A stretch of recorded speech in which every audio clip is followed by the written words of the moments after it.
A quick housekeeping note for everyone. If you have a question or comment, please use the Q&A function on Zoom. Chat has been disabled, so Q&A is the way to go, and we'll try to get to all of your questions at the end of the presentation. Now I'd like to introduce Dr. David Phillips, an associate professor in the program in interdisciplinary humanities at Wake Forest University. Dr. Phillips received his PhD in city and regional planning at the University of Pennsylvania and is co-founder of the Digital Humanities Initiative, as well as a strong supporter of the Humanities Institute. His research interests include the interface between environmental humanities, public and engaged humanities, and innovations in digital scholarly publishing. So we're so excited to learn about this topic. Welcome, Dr. Phillips. Thank you for joining us today. Thank you so much, Annie, for your very generous introduction. I'm so glad to be here today, and given the beautiful weather, I wish we were all communing together outdoors for this, but we're virtual, so we're going to make the best of this. While the pandemic has necessitated community events be virtual for the time being, I love that these events are opportunities to remind ourselves of the importance of our communities in our lives and how much they nurture us. Events like the virtual Earth Day Fair that Piedmont Environmental Alliance has hosted remind us of the power of community. I'd like to thank everyone for joining us for this Lunch and Learn webinar. And I just especially like to thank the Piedmont Environmental Alliance for giving me the opportunity to talk about ecofeminism today, with special thanks to Jamie Meyer, Executive Director, Miller Coffee, PEA's Communications and Engagement Coordinator, and Annie Fullwood, the Program Coordinator at PEA. You're all here as part of our community's celebration of Earth Day and your commitment to supporting Earth's well-being. I'd like to introduce one way in which your endeavors and initiatives take on additional significance and talk today about ecofeminism and how this concept can help us to think a bit differently about ways in which we can nurture our environment. But before we talk about ecofeminism, I'd like to show you a short video from the Georgetown Institute for Women, Peace, and Security that introduces the ways in which gender needs to be taken into consideration in climate change policies. The film shows how women are at the front lines when it comes to experiencing the hardships that have been induced by the climate crisis. And if we get a few minutes of, or a few seconds of commercial and promotional material, I apologize because these videos are coming to you direct from YouTube. So let's start the first one, and I will be sharing it in 1 second with you here. Once I get it some countries uploaded. Okay.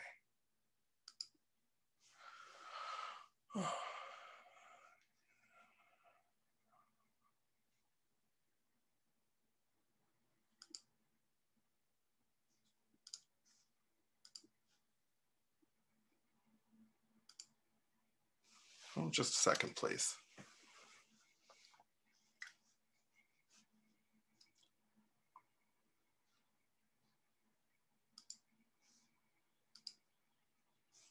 Okay, and I'm hoping everyone can see.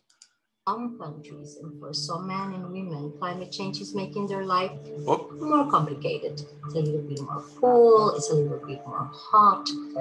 For us, it's a matter of death and life.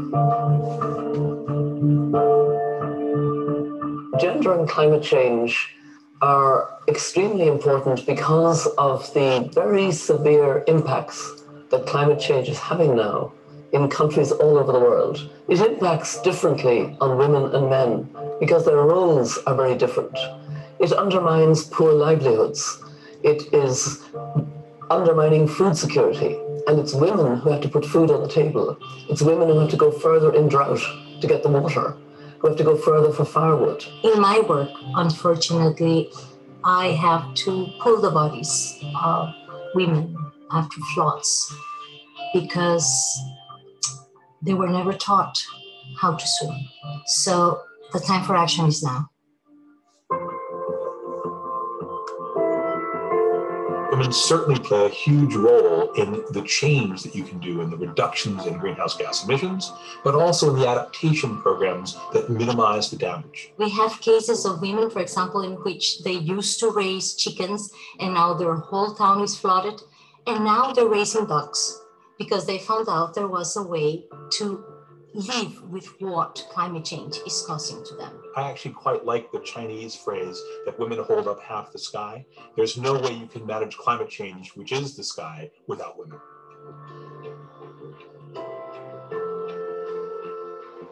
When I began first working on the climate change issue, I'd go to a meeting on energy policy and climate policy, and there might be one woman at the table and 25 men.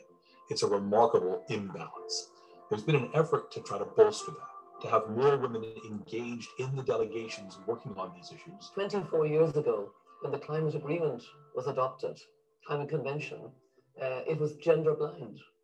And that's not good for women, because if you're gender blind, you don't see the discrimination that's happening. For the past 8 years, we have gradually been seeing the incorporation of gender in the decisions and in the mandates.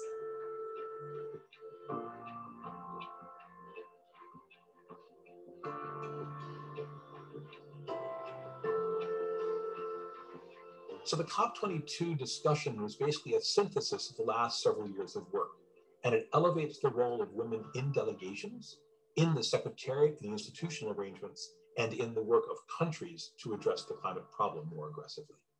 So it was very important in Marrakesh that we had a really significant decision on gender.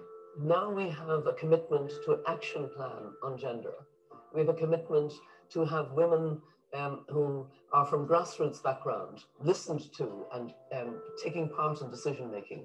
We have a commitment to take note of local and traditional knowledge, which is a very important thing for Indigenous peoples and for women at grassroots, that they're respected for what they know and for the expertise they have in trying to cope with their issues.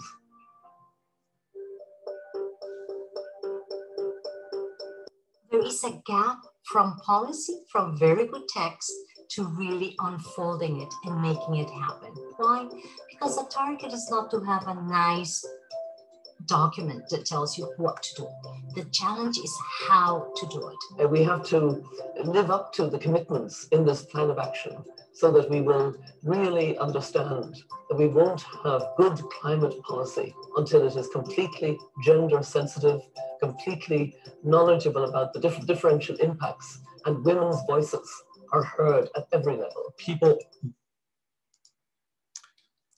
So I'm back. I really like that short clip because it gives us a sense not just of how environmental issues and women's rights issues intersect, but also about how important policy is in changes that will happen and are happening now.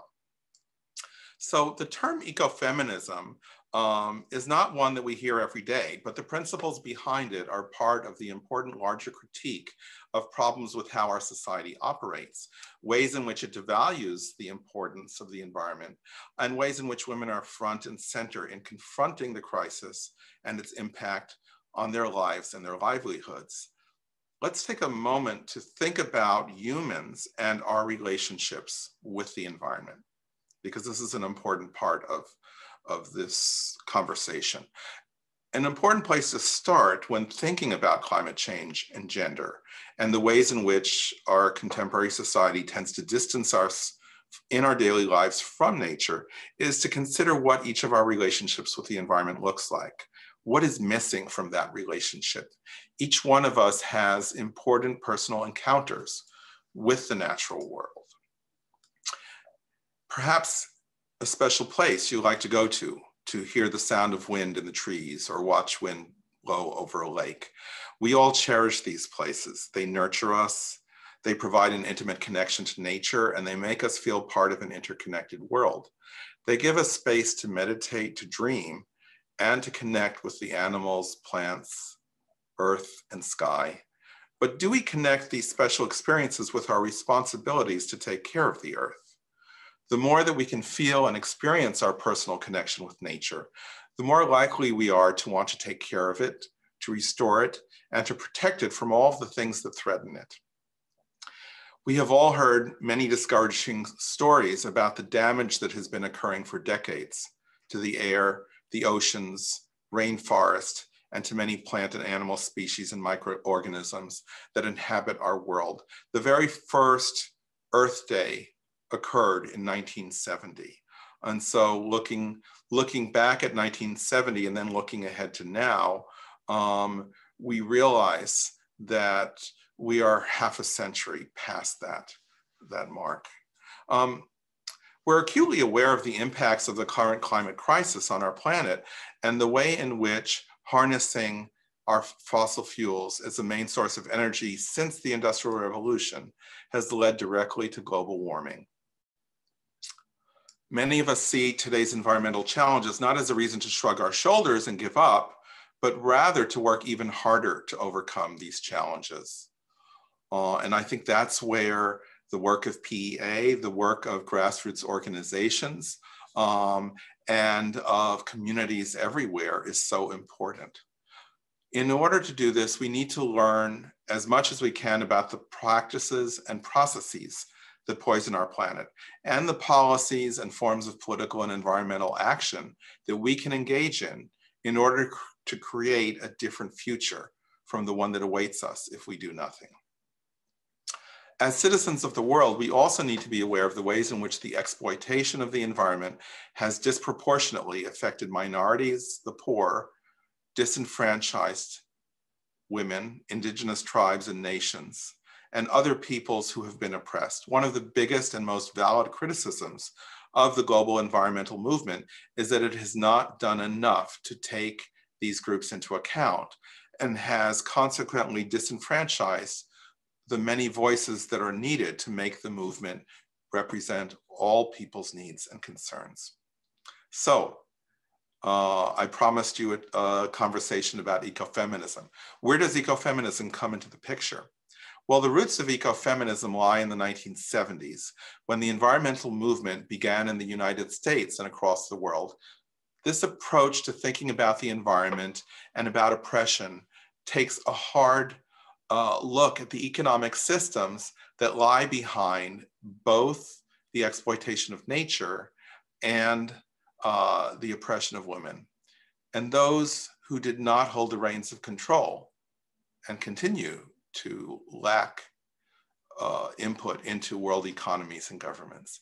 To understand how ecofeminism emerged, it's helpful to look at both the origins of the environmental movement and the origins of feminism. So I'm going to digress to give a little bit of background about the environmental movement and the origins of feminism in order for the story of ecofeminism to clearly emerge from the context that we're in. I'd like to start in terms of famous women in the ecofeminist movement with Dr. Vandana Shiva, who is an activist, author, public intellectual, and environmental change agent. Along with her colleagues and those that support her work, she has really brought ecofeminism to the world stage. In addition to her work as an ecofeminist, we need to acknowledge her work as an environmental activist, which is equally important. She started a national movement in India named Navdana to protect the rights of farmers and the diversity and integrity of all living resources, a movement that extended to promoting the use of native, non-GMO seeds, the promotion of organic farming, and fair trade of agricultural foodstuffs. Dr. Shiva organized as a leader of both Indian national and global green movements against genetic crops and GMO seeds. One of my favorite quotes of hers is, "In nature's economy, the currency is not money, it is life." In these very simple words, this philosophy points to the need for a dramatic shift in the world's focus from prioritizing economic development and growth to prioritizing the needs of the environment. This is part of why we celebrate Earth Day, and it reminds us of this important mission. Dr. Shiva has shown through her work that once we are awakened to the importance of maintaining a strong relationship with nature. The next step is respecting it, prioritizing it, and putting the needs of our environment and planet ahead of our needs as human beings. In her speech, Time to End War Against the Earth, Dr. Shiva points out that the word war is typically associated with military wars. She reminds us that, quote, the bigger war is the war against the planet. This war has its roots in an economy that fails to respect ecological and ethical limits, limits to inequality, limits to injustice, limits to greed, and economic concentration. She continues, the war against the earth begins in the mind. Her linking of the pursuit of economic wealth that takes no regard to the environmental cost of these actions is an attack against countries and corporations who, in her words, seek to control the Earth's resources and transform the planet into a supermarket in which everything is for sale. Here's a short interview where Dr. Shiva provides an introduction to her philosophy on life and on the environment. Let me pull this up first so that I can share the screen with you. Everything in life is a negotiation. Okay, and now we are past the ads, so I'm going to go ahead and share screen. There we go. Okay. I'll bring back the questions. Sure. And everybody would like to know your vision in the areas of ecofeminism and what your current drive in this area. Well, you know, a few hundred years ago, an assumption, a very false assumption was made that nature is dead. Yes. And the idea of thinking about her as Mother Earth were mistaken and superstitious. And with it went the assumption that women are unproductive, they're just the background, they are the second sex. And I think those two assumptions are both related as well as at the root of the ecological destruction we see all around us. So my vision right now about building a philosophy that's different from the destructive, appropriating, dominating philosophy that has ruled us for a few hundred years is to recognize the earth as a living Mother Earth who gives us so much. And through that, to also recognize that women have creativity, women produce, women are part of society, not a second sex. Yes, I actually read somewhere online, you mentioned that we should involve women in agriculture. I don't think we have to involve women in agriculture. We have to see that they do the majority of food production. They're part of it. They're the majority of farmers in the world. I wrote a report for the Food and Agriculture Organization years ago, around 82, 83, that most farmers of the world are women. Yes. And it's usually forgotten because normally the ad has, in America, a man sitting on a tractor, and in India, a man with a turban on his field. Women have always been made invisible, and they've been made invisible in the food and agriculture system, which they contribute so hugely to. So we don't have to bring women to it, just to see. Yeah, especially in the villages, and if you go around, you will see women working in the farms all the time, but they're just not visible. But not only in the villages. Yeah. I think to the extent that there's food, I've just passed this extremely ugly sort of giant burger, giant sausage ad. Yes. In my view, that's not food. Junk food is not food, it's junk. To the extent there's food, there's an invisible woman cooking the food somewhere. Sure.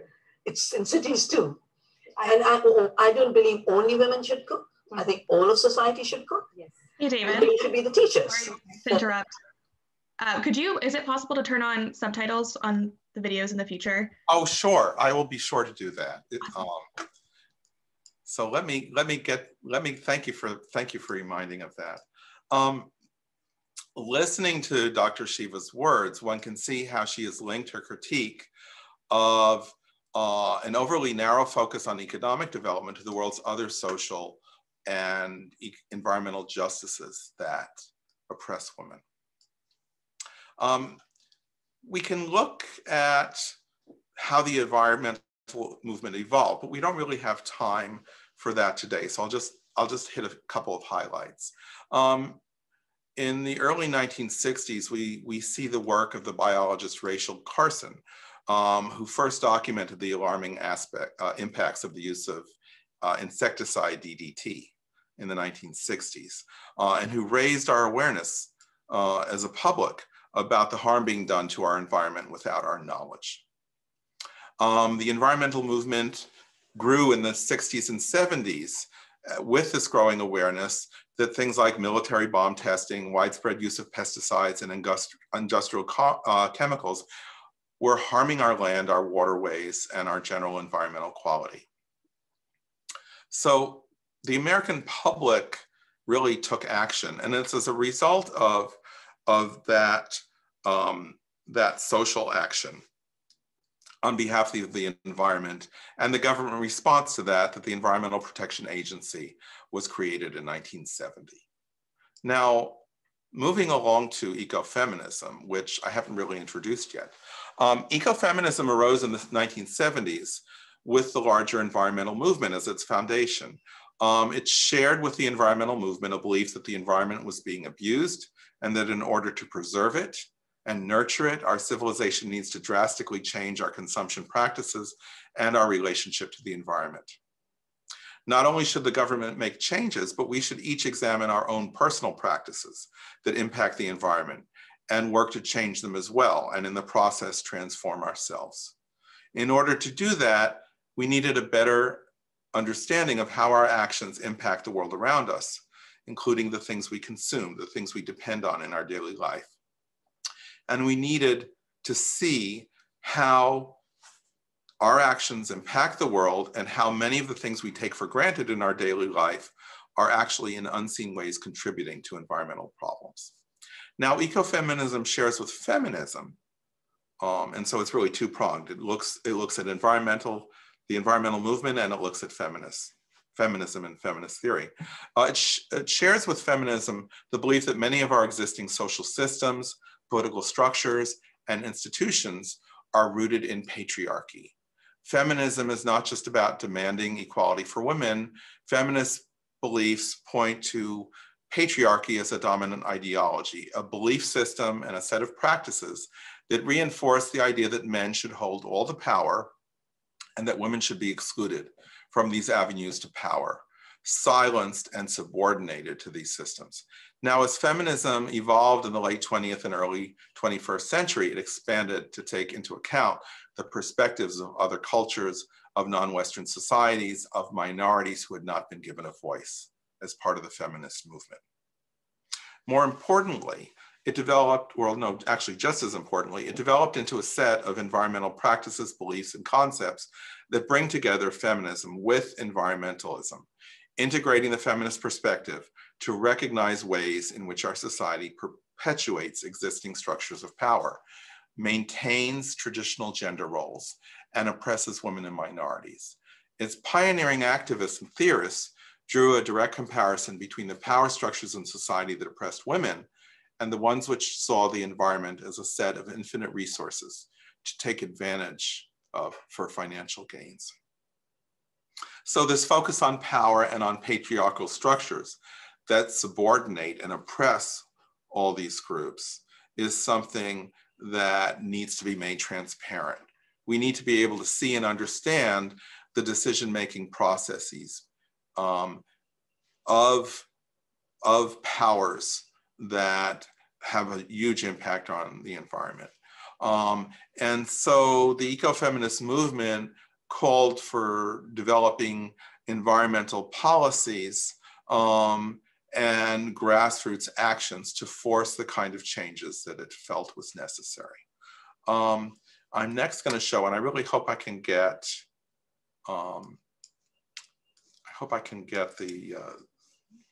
the subtitles on, a short video that outlines the origins of feminism and its values.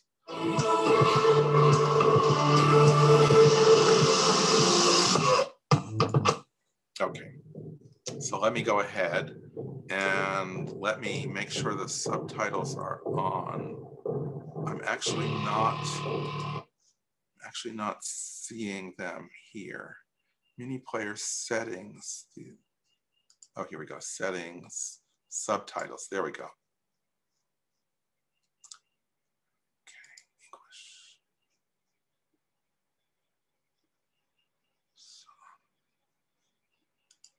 Okay, let's hope this works. So let me share screen here.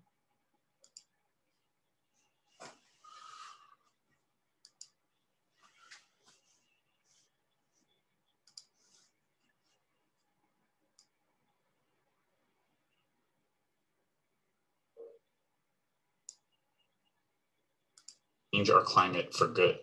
It's easy to lose hope when you see these glimpses of what's to come. But often that doom and gloom makes me start searching for a better way to navigate our relationship, not only with the environment, but also with ourselves. And recently I've come across ecofeminism as a possible lens through which to view our current environmental crisis. And I feel like it's important to see what it has to offer as a theoretical framework. So today I'm going to answer two questions. What is ecofeminism, and is it a useful lens for understanding our current social and environmental circumstances? So first, what is ecofeminism? Ecofeminism is a term coined by Françoise d'Eban in 1974. That's my fellow YouTuber Miriam. She creates awesome environmentally focused videos on her channel Zentoro. Ecofeminism is so much more than just a term, however.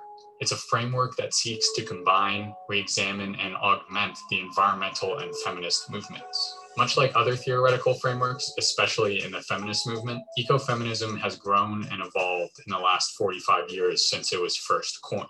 But at its core, ecofeminism seeks to reveal the connection between the oppression of women and the destruction of the environment. In essence, a primary claim of ecofeminism is that women's liberation is intertwined with the liberation of the environment from human destruction.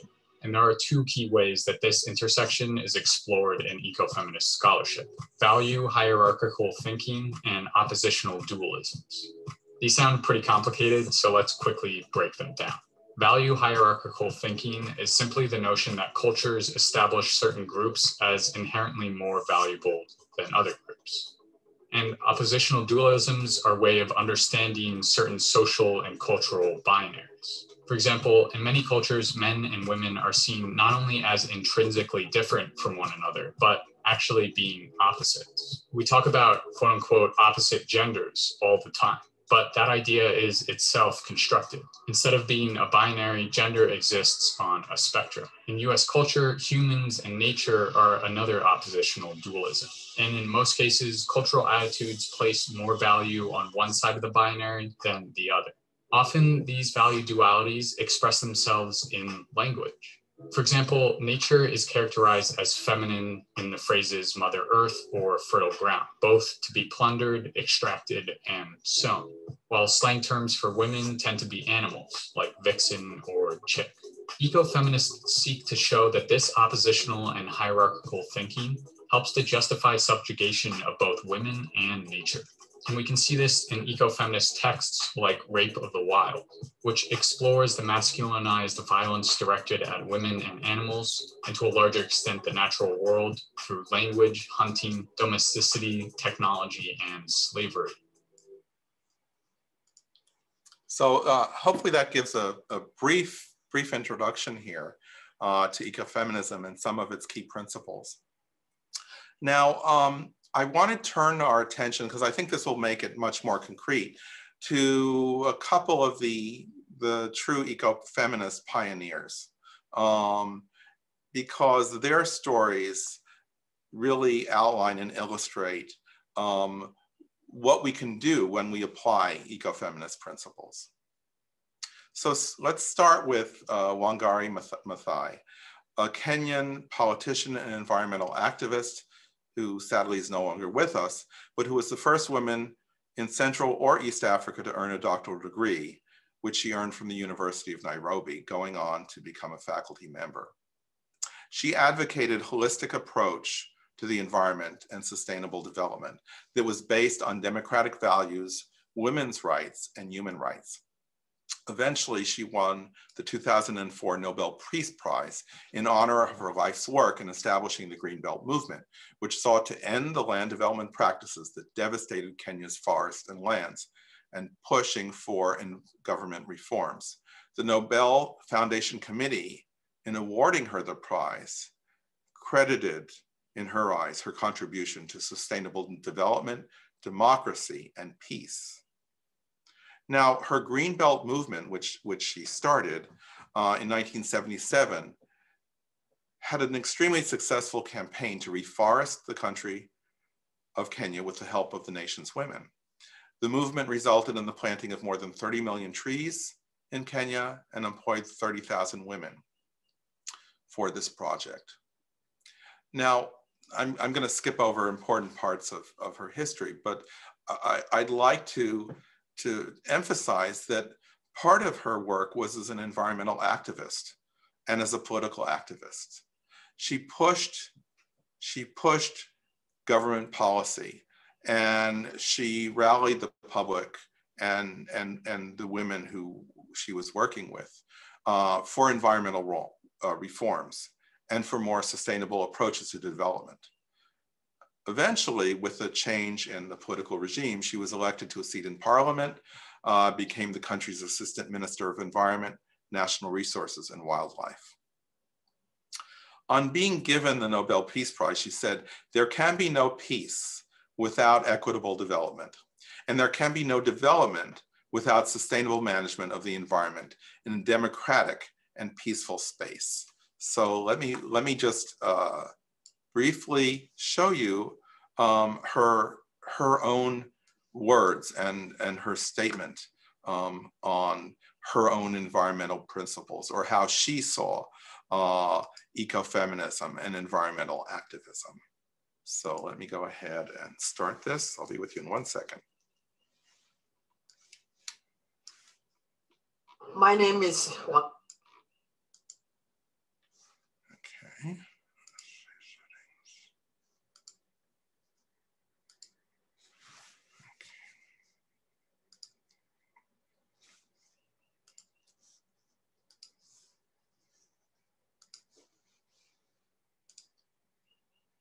My name is Wangari Mathai. I live in Nairobi, Kenya, in East Africa. I am a member of parliament, and I also run an organization called the Greenbelt Movement, whose main mandate is to raise awareness on the need to protect the environment and take action of planting trees. Well, my passage has been a long journey of over 30 years since I envisaged the possibility that we could deal with the immediate felt needs of the community I was living in by planting trees, initially just to provide firewood, to protect the soils, to give women an income, to give them clean drinking water. But we moved from there to governance issues as we recognize the linkage between maintaining the environment, managing the environment responsibly and accountably, and governance. So it brought us to the issue of the rule of law, human rights, and the need to respect these. We also moved into the issue of distribution of resources, the need to have equitable distribution of resources, the need to include everybody in communities. And this took us to justice, sometimes going to court to emphasize the need for everybody in society to have access to resources and to have a fair and just share of those resources. And that took us also to the issue of conflict and conflict resolution, because we recognized that when people have degraded their environment, or when the resources become very scarce, they begin to compete over these resources. And as they compete, conflict ensues. And this can be at the very local level. It can also be at the national level, regional level, and at the global level. And eventually we recognized that indeed, many of the conflicts and wars we have in the world are over access, control, and distribution of resources. So we made the linkage between sustainable management of resources, good governance, and peace. Sometimes we feel like we are overwhelmed, but it is very important to remember that even at individual level, we can do little things. And if every one of us did something little, there are over 6 billion of us. So that little action multiplied several million times will make a difference.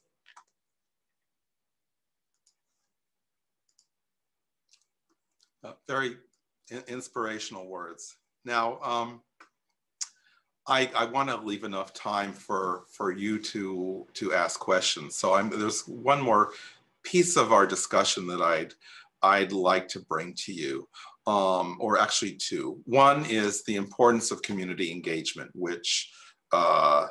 Mathai referenced in her presentation. It's really important to think about political action, environmental stewardship, activism, public education, and development of grassroots initiatives, which have all been essential to the environmentalist movement. Local, national, and global environmental movements such as the Sierra Club, the EPA, and the Waterkeeper Alliance, along with local organizations such as PEA and the Yadkin River Keeper, really are critical to us continuing this community engagement on environmental issues. Now, I'd also like to mention the role of governmental entities in ensuring and safeguarding the environment.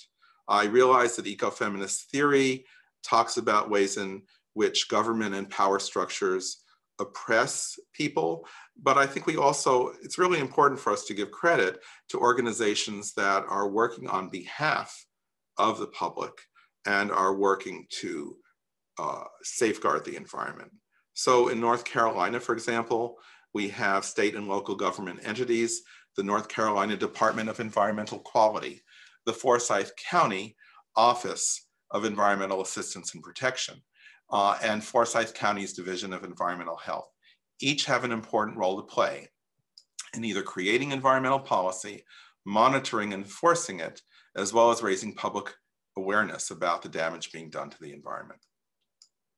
Now, there's one way in which the ecofeminist movement has been criticized, and I think it's been rightly criticized, and that is that we need to look past its initial mission, which was to reverse current trends of species extinction, to protect the environment, to protect against loss of biodiversity and the destruction of nature, as well as to establish a relationship with the environment that nurtures it and respects it. The focus on the environment, on women's rights, while it has gathered speed in the last decade, the environmental movement has been criticized for the lack of representation of minorities. And it is critical that we as Americans recognize the global nature of the environmental crisis, as well as the practices embedded in mainstream American values that fail to recognize the intersectional nature of oppression and lead to ongoing environmental injustice targeting minorities. I'd like to end my talk with the words of Leah Thomas, a writer on the website Culture for the Good Trade, with her essay, Fighting for the Freedom to Breathe, which articulates the intersectional nature of climate justice and the pressing need for the environmental movement and for ecofeminism to be more intersectional and inclusive.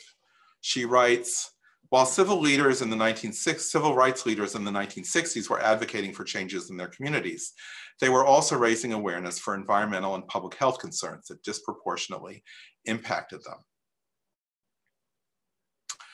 We owe a lot to environmental movements that have raised awareness of how people of color have influenced change. It isn't by pure chance that the civil rights movement and the environmental movement of the 60s and 70s happened side by side, like today's youth climate strikes and the resurgence of Black Lives Matter in 2020. In many ways, both groups were and continue to fight against a system of power that mistreats people and the planet. But when 3 out of 5 African Americans live in neighborhoods near toxic waste sites, and African American children are poisoned by lead at almost 5 times the rate of white children, it's clear there is overlap in the root cause. The disrespect of both people and the planet exposes a broader issue within society to not value the resources and people that are deemed voiceless. There is a lot that can be learned from these historical movements. And this time around, environmentalists can do things differently and mobilize to support the Black Lives Matter movement. Globally, 200 million people participated in the first Earth Day on April 22nd, 1970. 6 million people participated in climate strikes in September 2019. This enormous gathering power could be an even larger force if environmentalists join social justice movements as well. Environmentalists are familiar with discussing endangered species and on conservation, but less familiar with advocating for Black and brown lives. However, we can change this. We can become intersectional environmentalists by understanding the ways in which these issues are linked. Regardless of how disconnected from nature we've grown, we aren't separate from it. And I question whether environmentalism can be truly effective if it continues to ignore those that are the most vulnerable in our ecosystem and in our society. So taking her challenge to us for the environmental movement and other related movements such as ecofeminism, I think we need to think about what a new ecofeminism could look like.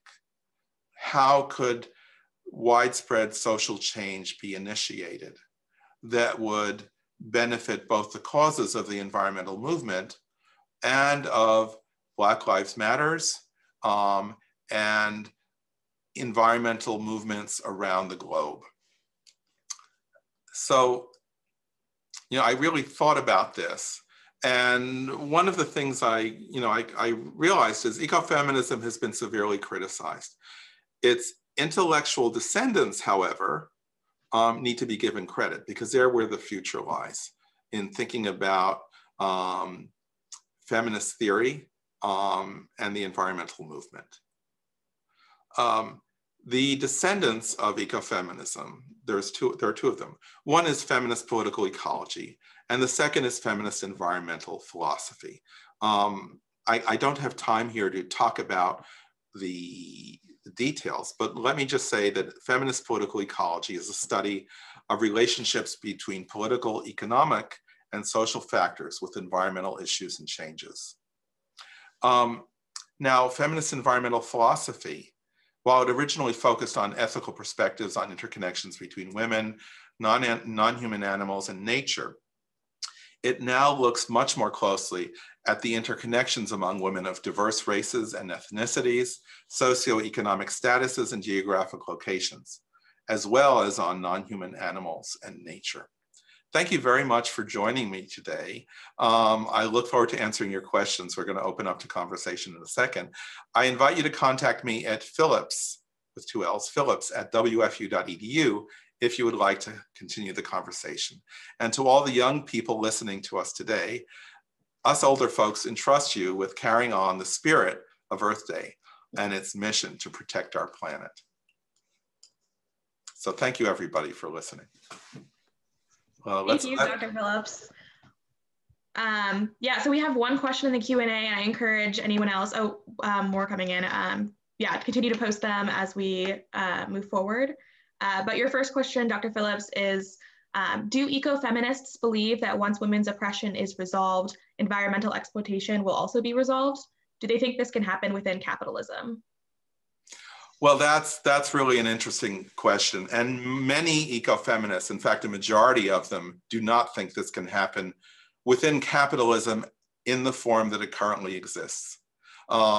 So what they call for is deep structural change, because part of the challenge we have with capitalism as it exists currently is that it perpetuates oppression against minorities, against brown and Black people, against indigenous groups.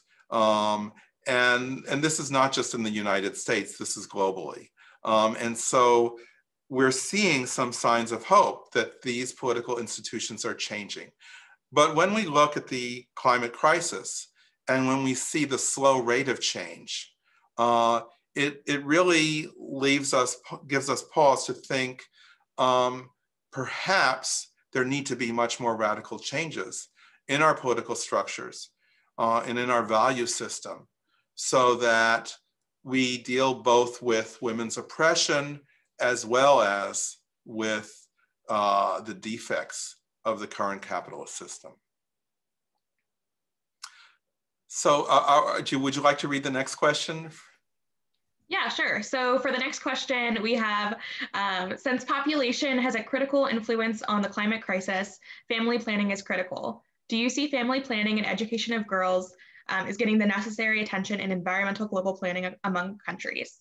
If not, what can ecofeminists do to help bring attention to that important issue?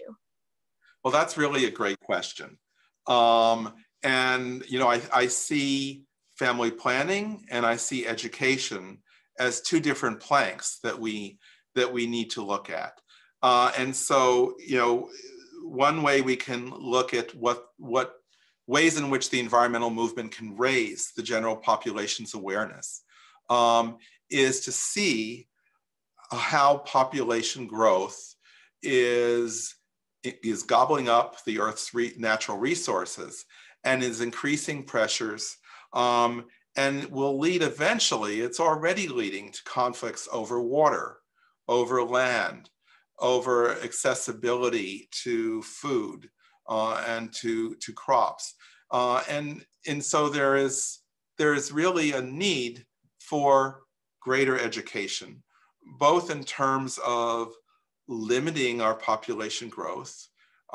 In some countries, we see zero growth now. We see actually in places like Japan, negative growth. And so that's a really important issue as part of the larger scope of environmental planning globally. Now, the other part of what you asked is about education. And I think, and I know that ecofeminists and feminist political ecologists and environmentalists would all agree that our future lies in the education of the next generations and increasing their awareness about both the challenges we face in terms of the climate crisis and other environmental challenges, but also about our potential to change our future.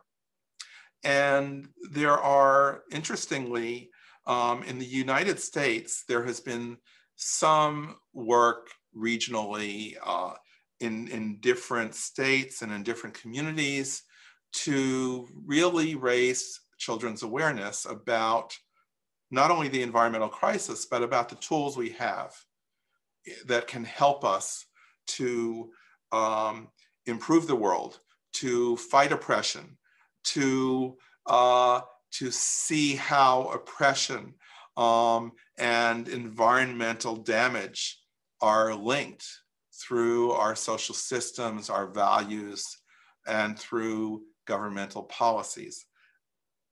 We can look to several countries who, and I'm sure there are many others that I'm not aware of, but I'm quite aware of the work that has been done in Canada, Australia, and New Zealand, where environmental education is a mandatory part of primary and secondary education, where there are entire units on the environmental movement, on environmental theory, on agriculture, on ways in which we can be better aware of our connections to the environment.